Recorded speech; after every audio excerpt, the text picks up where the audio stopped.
Hi, Dr. Lim here. So today we continue our coffee talk to tell the story about DXN. In my previous talk, I mentioned that at the time, I almost stopped doing DXN due to lack of sales and lack of money. But fortunately, I met the ex MLM Eagle. He told me, no way, you should stop doing MLM. Once you stop, that's the end of the story and you could never come back again. So while I'm eating his damn hot fish head noodles, I'm sweating all over now. His advice sunk deep into my mind. And I resigned from my job to do full-time in DXN after that. From that time onward, I become a wanderer, moving from one city to the other. Every day, meeting after meeting. I seldom spend more than 3 nights in a city. I'm like the migratory bird flying, here and there. So I travel widely and always on the move. Only after 20 over years of this constant travel, I only settled down recently due to the outbreak of COVID and had to lock down. Many medias and sometimes newspapers love to interview me. They keep on asking me how I can think of expanding DXN worldwide and establish such a huge company, how I am so intelligent and smart, making DXN an international company from a small city of Alasta. Actually, in reality, it has nothing to do with intelligence and IQ. It is all about survival. In the early days of DXN, my only focus was to survive. Make DXN survive. And I know in MLM, surviving is winning. If you can survive long enough, you will win. I still remember that time I always traveled by bus and stayed at cheap hotel. At one time, about a night of travel, I reached Kuantan, the east coast of Malaysia, and checked into a non-star cheap hotel. Maybe the hotel is not in a good financial state. The counter said I could not check in now and had to wait until 3 p.m. If I need to check in now, okay, please pay extra 50% for the day. So I paid extra as I'm dead tired and need to rest before the meeting in the afternoon. After this, I went for clean and boutique hotel. This is cheap and presentable. Otherwise, this kind of cheap hotel has many funny rules to get more money from you, and they are brutal, full of prostitutes and funny people. At the time, DXN was too small to impress anybody. Everywhere I went, people query about the stability, the guarantee that DXN did not turn bankrupt, that the products are safe to take and effective for health. I'm bombarded with all sorts of funny questions. Eventually, I realized you should not answer an illogical question. Being illogical, there is no logical answer. The question like, what happened if DXN went bankrupt? What if someone died after consuming the products? Tons of what if. When you answer one if, they will ask another 10 if, and you die on the spot. So I developed a technique. I refuse to answer the illogical question. So by asking back the same type of question and letting him answer.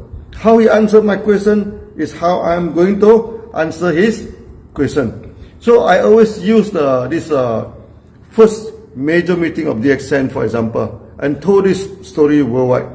In the beginning, most of the meeting are just a few attendees and hardly exceed 30 people. So then one time, an MLM Eagle organized a huge meeting for me in Johor Bahru, a big city border to Singapore. He promised me there will be more than 100 attendees. Wow, I was super excited and went for the meeting. When the meeting started, I quickly sensed that something was not right. The audience keep on laughing, all laughing. Even though I do not tell any joke, the story of chickens make them laugh. One world, one market make them laugh. We are going to establish the international market with only one product that almost killed them by laughter. And this is the most funny MLM fairy tales they ever heard.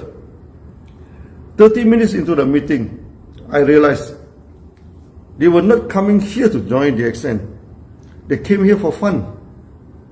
They were curious how the smallest MLM company in the world telling the greatest jokes of conquering the world with a forage product from the jungle.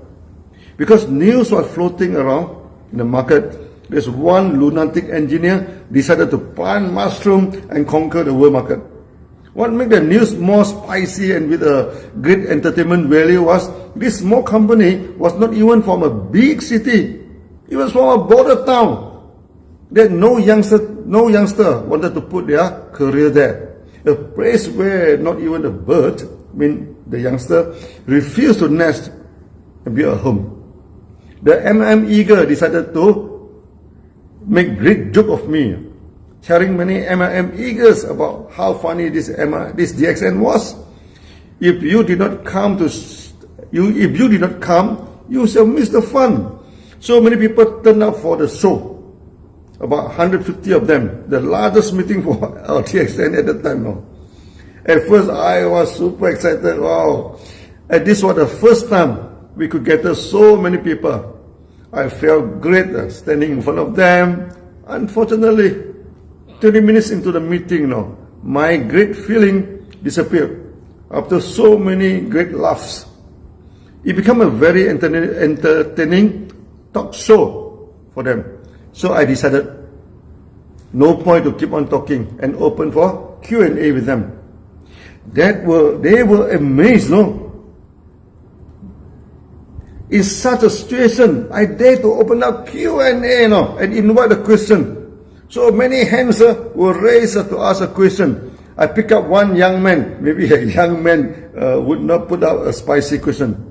Apparently, I was wrong. He put out two very spicy questions. First, he stated, as an MLM eager, he had to invest all his time, energy, money into the MLM business that he was doing. So he would make sure the company was big, stable, and can bring in good income. But DXN was a small local company from some small city where no tourists wanted to go. What would happen to him if the company went bankrupt? What was the guarantee for him, for his future, to join such a small company? His question must be very serious, and suddenly no one was laughing. By right, they should laugh at such a stupid questions. The whole turned dead quiet, and everybody staring at me seriously, afraid that maybe I would suddenly flee away. Before that, I've been bruised and whacked by those idiots who ask me same type of questions. The more you answer, the more they ask the funny question and enjoy themselves looking at you, frantically try to answer the idiotic questions. I have learned the lesson, and this time I am not going to answer his stupid questions. Instead, I try to ask him back a similar question and let him answer it. I asked a young man, "Have you married?" That caught him in total surprise now. He seemed dazed. I'm asking such a funny question. Anyway, he answered, "Not yet." So I asked him further, if you ask the hand of your girlfriend and she asks you, after marrying you, what is the guarantee of my future? How are you going to answer that? Suddenly the whole hall burst into laughter, upon listening to my funny question. The young man was embarrassed and did not know how to answer. I told him, I am a married man. Let me tell you how to answer this question. First, you must tell the girls, look at me. If you want to see the future, you should look at my past. I have no bad habit. I do not boost myself with alcohol. I do not go to nightclubs or casino to waste my money. You have no worry about marrying me. Also, I have a good job at hand with a good salary. So you have nothing to worry about your future. The hall, even the young men, burst into laughter when they heard about my answer.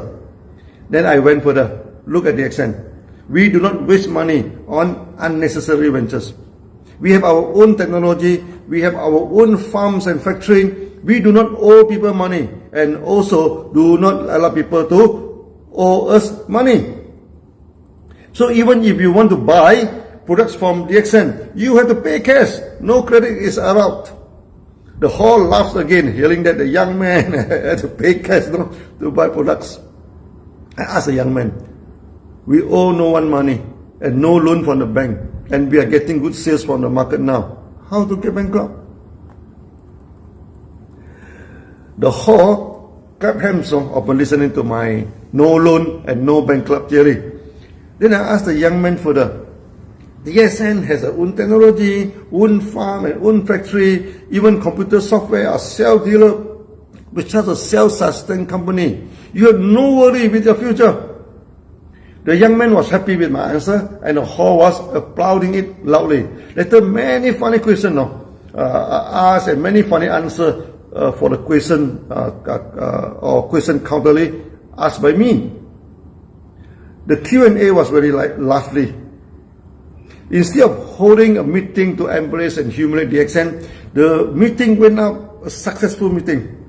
Many of them joined DXN. From that day onward, DXN started to soar like an eagle and captured the market effectively. I always say failure is the mother of success. Before that, I was whacked left and right by the MLM eagle due to the doubt on DXN. Under constant whacking, they actually turned DXN from a sick cat into a tiger. I constantly modified my response until finally able to face such situations successfully and turn around the table and to win them over. From today's story, you learn two important lessons. First, surviving is winning. In MLM, if you can survive, you sure win. There are 3 steps for prosperity. First, you survive. Then you make some money. Finally, make big money. There's no such thing as directly making big money and getting rich quickly. The second lesson is never answer funny question directly. Ask back the similar question and let him answer. Then you answer him as how he answer you. That's all for today. See you again and next Monday over a cup of coffee. Bye-bye.